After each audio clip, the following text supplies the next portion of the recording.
auntie. They were an uncle and auntie to me. My first impressions were when they came to the various locations where I was posted to Bethesda and me. They adapted very well to the situation. Some difficult areas they came as Agartala. So they were very popular with the commanding officer, very popular with the ladies. Any function, they would be specially called. The short stay they had with us was memorable. Uncle was very active. He used to play tennis with the officers, young officers.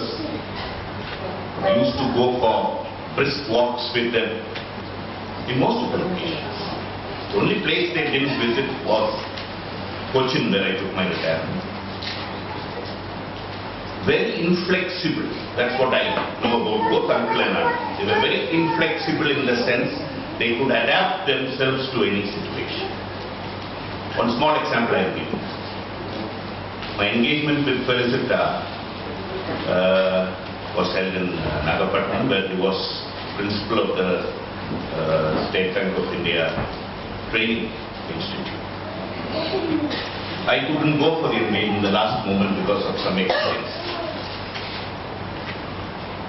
So there was no problem. They didn't want a change of date. It was my mother who put the ring on Felicita's finger. Last minute, I couldn't go. So that just wanted to tell you that both of them were could adapt very well to situations, never rigid. But one thing they would not compromise was their religion, both of them.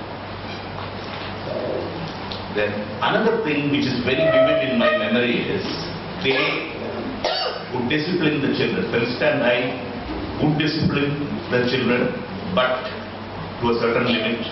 They took it easy. But whenever they were there, they would discipline the children in the correct way, and their grandchildren loved them and had very many stories to tell about uncle, their tata and pata. That's how they were called. He used to take long walks, which would ultimately end in the portal of a church, and have long confabulations with the pastor, both in Agartala, there was a small little church, in the cathedral when we were in Calcutta, in the cathedral in Delhi, and all other places.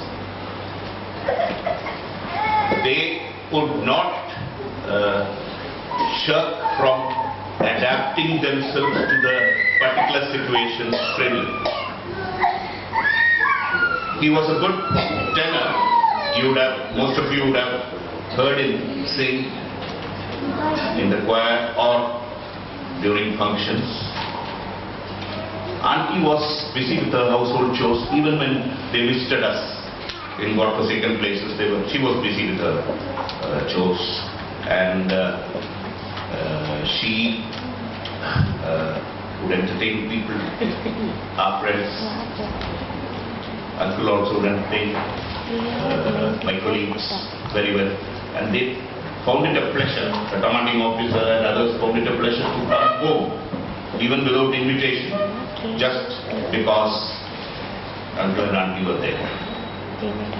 The young officers were surprised by the agility of uncle. They were fairly old at that time also, but could stand any test. Maybe in brisk walks, he wouldn't get tired. The young officer might get tired. So that was the talk of the regiment, talk of the institute or the organization where I served. And auntie was very affable with everybody. And so these little things are very vivid in my memory. One thing I couldn't unravel till the very last was he called me Maple in the very last. The other son-in-laws were called by a name, such name, Raja. Respect. So maybe I also didn't ask him why. Like that. He could be jovial, uncle could be serious, auntie could be serious, and very pleasant also.